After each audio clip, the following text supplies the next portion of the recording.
Hi, and welcome to Perspectives. My name is David Schoneman. I'm your host on this program. On Perspectives, we're focused on a lot of what is going on in government, whether it's local or state or federal. And the idea is to keep citizens informed. And sometimes we run up against roadblocks, trying to find information about what's going on with our tax money or with our government. And today we're going to be delving into this a little more deeply. Thanks for tuning in. I'm here today with Laurie Ortolano, who is a citizen in the city of Nashua, and she's been pursuing right-to-know issues here in the city for a long time. And it all stems from an issue she had with the tax bill several years ago when they first moved to the city. And it's grown and blossomed into something much more. It's like the search continues to reveal more and more that needs to be exposed.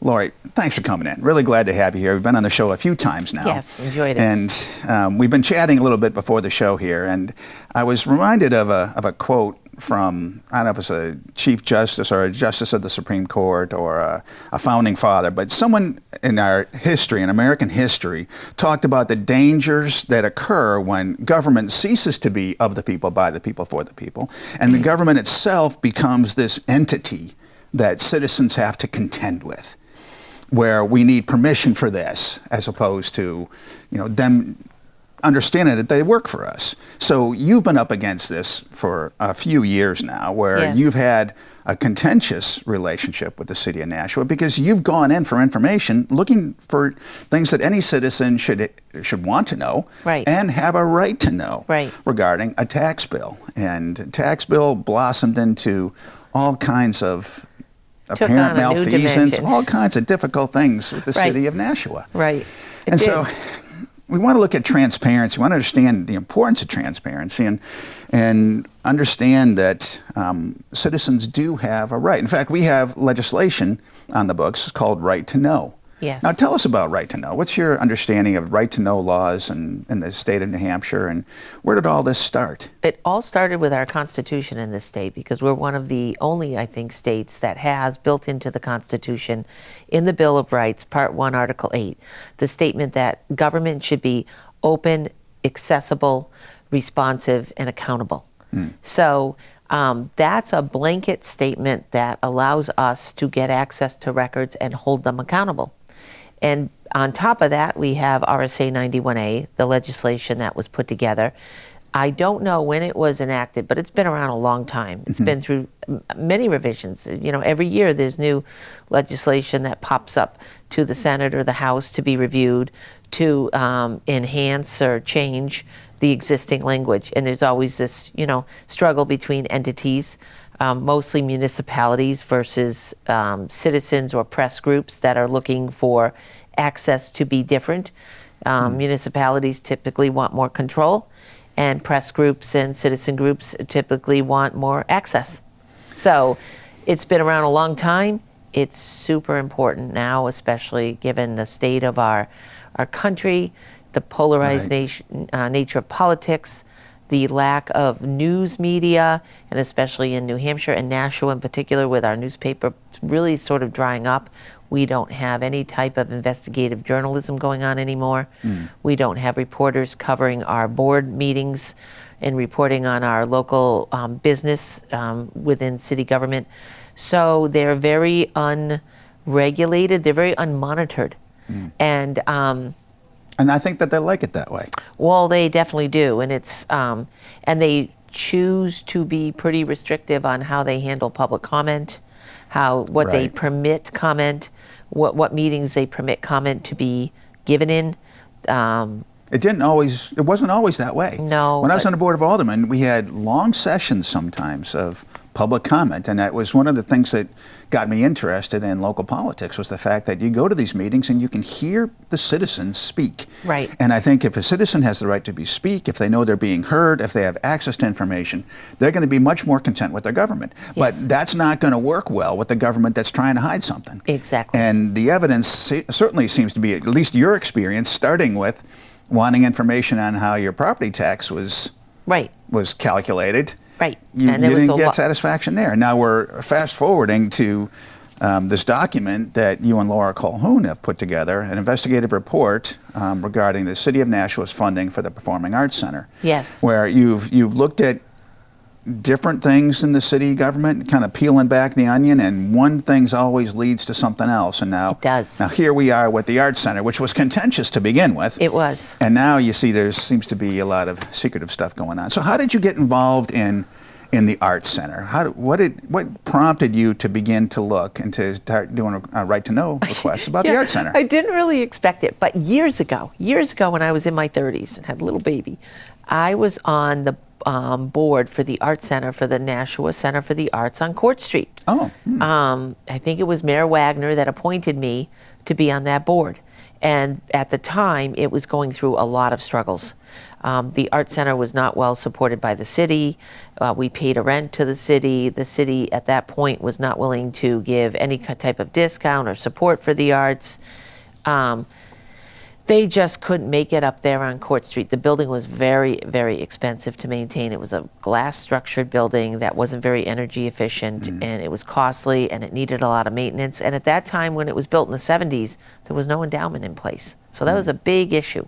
So when I got there and I joined the board, it was in financial peril. So long and short, after 3 years, we closed it down, we paid off all our debt, and the Arts Center was no longer to be.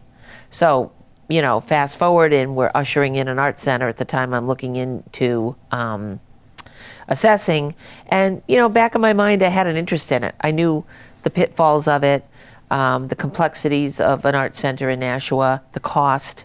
I had an idea, and I really didn't anticipate getting involved. But there were other citizens. I was going to meetings, and citizens were getting frustrated with the downtown barrier issue. The government, I don't think the city was being very responsive to citizens. They had formulated their idea on how they were going to handle that. And people who came to the microphone to express something in opposition of, frankly, legislation that the mayor wrote were not going to be heard. So, and citizens asked me if I would, you know, follow up and do some right to knows and try to address it. And I did. And then when the city put the financing together for this New Markets tax credit. So they decided to go after federal money to fund the Arts Center because they couldn't raise the $4 million they thought they could raise from local donations when they put the bond resolution together back in 2018. And it was important because the financing, the whole project depended on their confidence and their statement to the citizens, look, we're going to raise $4 million in private money. We can do that, right. Yeah. We can do it. And they couldn't. They couldn't. They couldn't even come close. No. So by the end of 18, after almost 12 months, 11 months later, they came back and did an amendment. And they changed it to say, we're going to raise $4 million, but we're going to take a portion of it as New Market tax credit money. Didn't really explain what that was. Right. It was, just a federal program we can apply for. It sounds good. Sounded good. It's something we can apply for. It New takes Market the pressure sound off. like you're someone who utters that sounds like they're important without really knowing what they're talking about. Right. And then they came back, and I put together this drawing that helped me figure out all the legislation. Then they came back in 2020, and they had to amend it again because they were still not able to raise even the $2.2 million or $1.5 million from the public, 2 years later. And they had come up against a 2-year deadline that they had written into the legislation. So they had to extend it out. And we were crossing into COVID. We were just getting into COVID when this was going on. And then at the end of 2020, they came forward with another resolution and said, hey, we need $5.5 million more. So the project grew from 15.5 to 21 million. And when they decided to go after the New Market tax credit money, in 2019, they held a special hearing, which I remember this hearing. And it was, legislation was drawn up by the city to form 2 public corporations that were going to be required to execute this New Market tax credit. And public corporations, they're subject to right to know. Exactly. Private corporations are not. Exactly. All right, I can't contact Coca-Cola and say, what's the secret formula? I don't have a right to know that. No, they're private. True private corporations are not subject to right to know, but there is a in-between called a public-private corporation. And those, our Supreme Court has ruled, hey, you got to do a balance test. You got to look at those and you got to decide what portion of the information should be public or what should be public and what should not. So there's a balance test applied to these public-private relationships. And really what the city was doing was entering into a public-private relationship, but they hadn't disclosed that for about 2 years.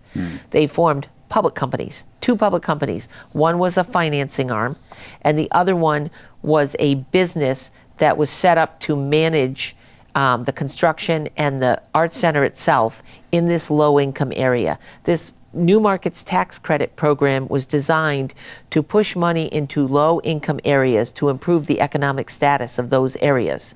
And they were able to say the art center on Main Street was connected to the Tree Streets areas in a boundary that allowed them to be eligible for the money.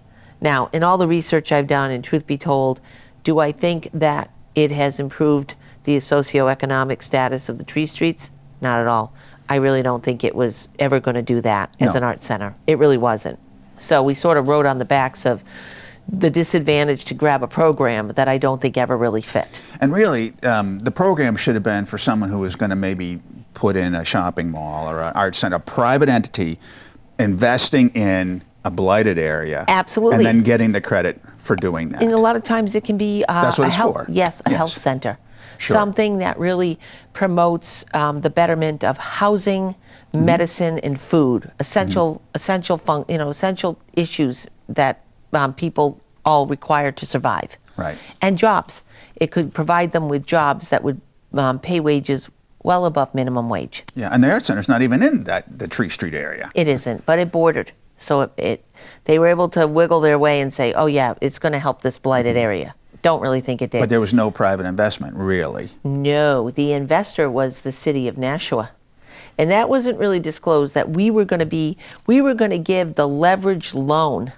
We were going to give the leverage loan to the actual investor to back this money. And the actual investor turned out to be the bank, Muskoma Bank, that carries these New Market Tax Credits. So the federal government picks regional banks around the country to distribute these tax credits, these New Market Tax Credits. And Muskoma Bank, I think in Hanover, is the bank that covers Maine, Vermont, and New Hampshire, I believe, those 3 states. And they disperse these credits. Well, Muskoma decided to be the investor, and they got the credit. They're not normally an investor, though. I don't know how often they invest in the projects, quite frankly. I'm not certain. I expected the investor to be a private entity that would come in and invest. Sure. But they didn't have that. The city did not have that private entity. And when you have an investor who's going to invest, they want to have a leveraged loan brought in that shows that there's backing for this project. And so the leveraged loan came from the city of Nashua. They took bond proceeds, the $21 million, and they turned them into $7.1 million became a loan. And they wrote a loan with 30-year terms, 1% interest, paid out interest only for 7 years. They wrote this loan to 201 Main Street Financing Corp., one of these public nonprofits that was formed. So meetings should be public. Meetings should have been public, and minutes, transfer of money. There should be all the money movement, public money flow. access to what this company's doing, because it's a public entity and that's subject to the right to know request. Right. And what happened is when they formed them, I started researching a little, trying to find where were these meetings, where are they posted, where are the meetings, couldn't find them anywhere. The city maintains a website that has agendas and minutes on it and postings, notices, not there. And the whole Art Center project under economic development had no records posted at all. It was blank.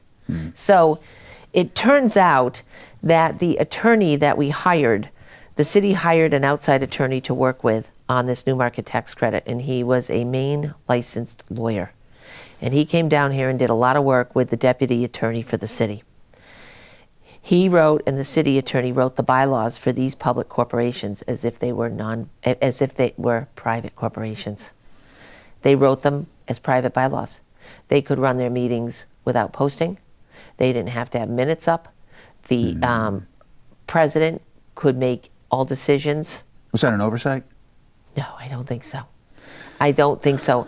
I think it was deliberate to keep the public out of the business of those corporations. I mean, and really, if it was an oversight, once I identified it, which was 10 months before I filed the lawsuit, I identified it in 2021 November. I started saying, hey, are these companies subject to the right to know law? Where are the minutes? Where's the postings? Are these subject? Are they RSA 91A compliant? Nobody would answer me. And so and in December of 2021, they held a special meeting on account of me. And they invited another consultant in that we hired for like $75,000 to come and talk about this new markets tax credit. Now, this tax credit was over a year old. It was a closed deal. It was done. So why they were inviting him in, I really didn't understand, because I was looking for information on the construction of the Art Center, the money. They invite the guy back who did the federal deal. But he held a meeting in the auditorium, and he allowed questions to be asked. The very first question I said is, are these two corporations subject to the right to know law, RSA 91A? Are they public entities? And he looked at me and said, I have no idea. And Director Cummings from the city, Economic Development Director, was sitting right there facing me. He looked at me, he spun around in his seat and never answered. So that was, again, a public forum where you could ask questions. I feel at that point, the director should have disclosed yes or no. And then he should have gone back and gotten me an answer if he didn't know. Sure. So I started writing and following up, and they were extremely resistant. By June, I went to the public hearing again, public meeting. June of which year now? 2022, public budget meeting. And I stood up and said, Mr. Mayor, are the corporations, is economic development here, the legal office, are the corporations formed for the Art Center subject to the right to know law? Where are their records? Where is our money? Where are the meetings? And John Griffin looked at me and said, it's complicated. That was the only answer I got. And the mayor shrugged his shoulders like he was confused. And again, no one answered me.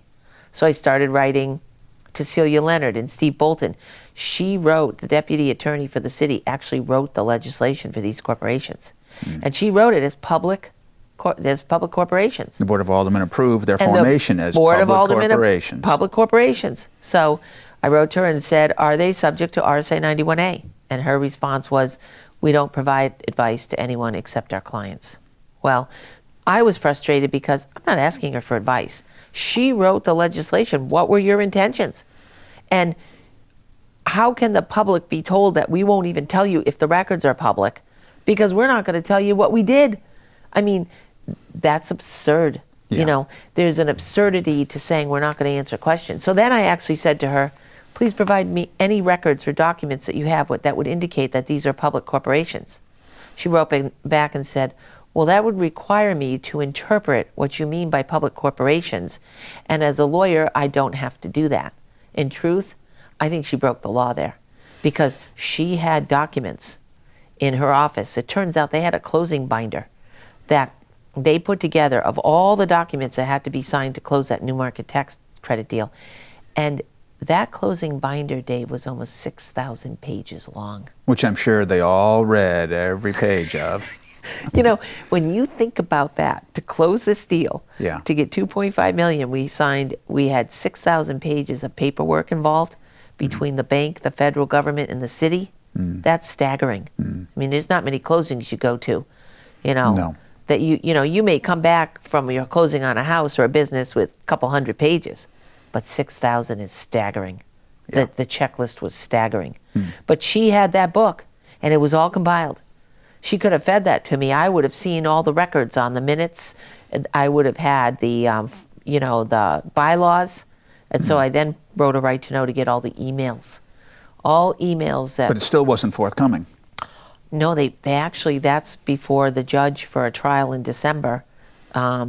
So the city said they were going to take up to 4 years to provide me with the emails. It's going to take 4 years.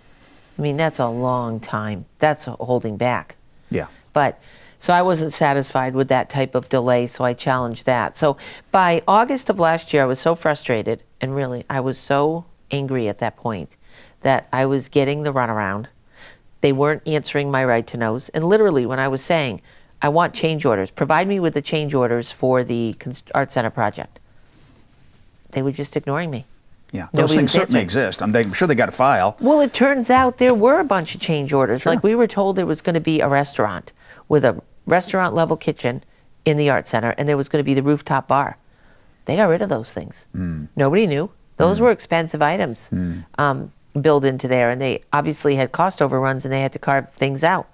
And so, our gourmet kitchen went to, a hot dog roller for intermission, right? I mean, it changed completely. So you couldn't get any of that information. And then it turns out that all of the meetings, that they were having to construct the art center were they considered private. And when they did disclose records after I filed the lawsuit, just maybe 4 months ago, and Tim Cummings and Amy DeRoche, the economic development director, and his assistant were in every meeting. They were at every meeting. He was a very active participant, I would say, making decisions, not just advisory, but doing research and providing information. So I sit there and I think, why were those records all private? And every construction project we had going, the school construction project, the public works building, those were public. Sure. The minutes were public, the meetings were public, the minutes were posted on the city website, and yet you look at this art center, nothing posted. Nothing. Now, you were doing some digging. You found out there was another corporation, another company that was formed. Yes. And this one was formed because apparently having ostensibly public companies wasn't going to work, right, because you have to have private money and all the rest of this stuff. So what happened there? How did we end up with another company? Did the Board of Aldermen approve this or what? They did, but I think they were outwitted and unwilling participants in not realizing what they were looking at. So for 2 years, the city had put up drawings and showed us that there's two corporations formed, public companies, to do this deal. Fine. By November 24th, they held a special Board of Aldermen meeting in 2020, just 3 weeks before they closed the deal. And in that meeting, a new drawing was popped up on the screen, and that drawing was actually dated that day. And now there was a third company on the drawing. There had always been 2 red boxes. Now there was 3. And the third company was called NPAC Corp., and it was a private for-profit company. So the city was forming a private for-profit company.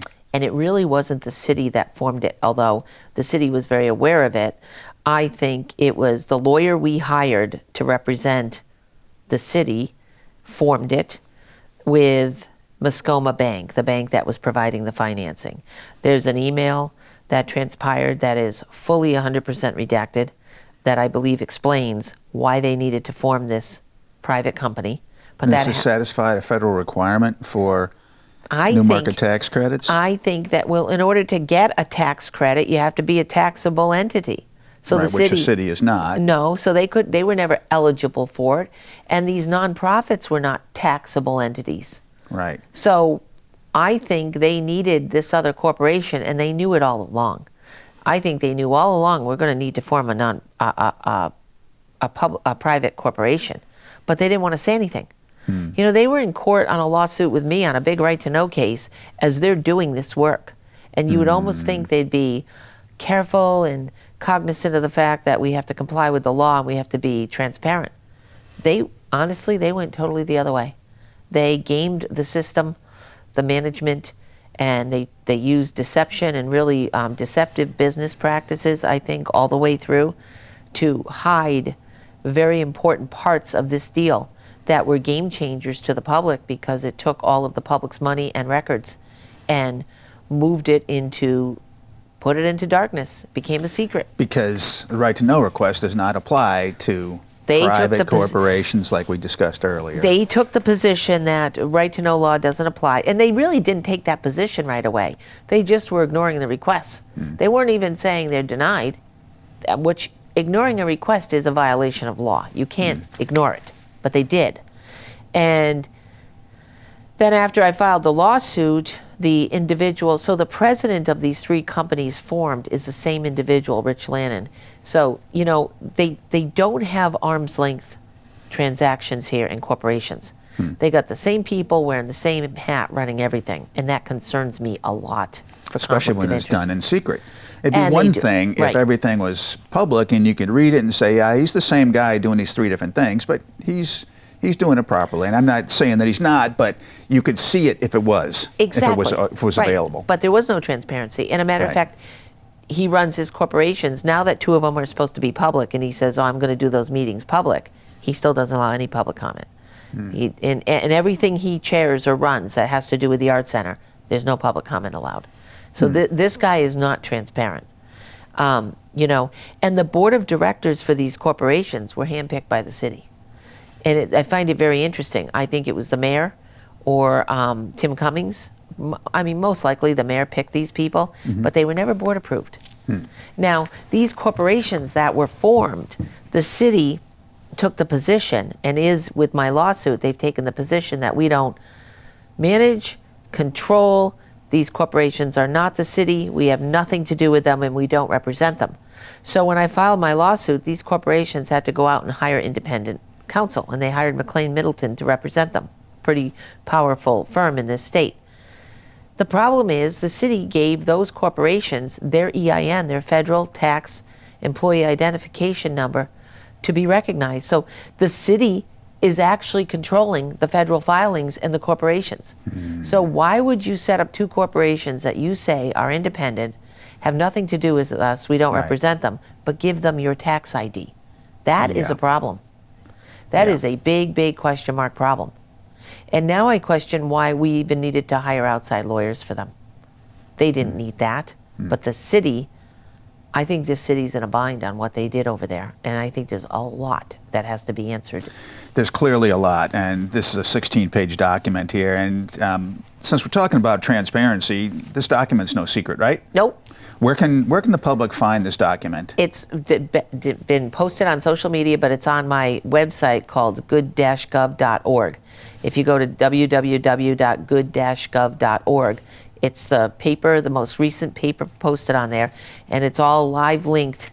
There's over 50 documents in there that are highlighted in blue. If you click them on or underlined, it brings you to the exhibit and the example of what Laura and I considered was misuse of public funds and potential fraudulent behavior on the part of the city when it came to public funds. Where has this document been circulated besides social media? Have you submitted this anywhere? Yeah, agencies, any type of investigative agency throughout the state and even at the federal level. State and federal agencies who might be involved in new market tax credits. And also just researching any type of information like this that I think crosses the line of becoming criminal, frankly. I think we've got some real issues here that have to be addressed. And the court system has it. The judge hearing my right to know case has this document now. Has in-camera review requests to look at 124 emails that have been heavily redacted, that I laid down a crime fraud exception claim saying that these things have to be investigated further. So it's everywhere. All right, good. Laurie, we're out of time. It goes really fast. We'll have to get you back in to get some more detail, but this is very detailed. You've done a great job, you and Laura, and I want to thank you for coming in and thank you for writing this. And folks at home, I want to thank you for tuning in too. I'm here with Laurie Ortolano. We're talking about transparency on funding for the Arts Center. And this document is available. I've read it a few times. It takes more than a cursory read. This is in-depth, and I think it paints a picture that you as taxpayers in the city of Nashua ought to be taking a look at. I encourage you to look online and read this. And let us know if you have any questions. We're glad to entertain or to listen to what your questions are. We have an open mic policy here, so if you have a question or comment, email us, let us know, and I'd be happy to address those questions with Laurie next time she's on. But in the meantime, thank you very much for tuning in, and we'll see you next time.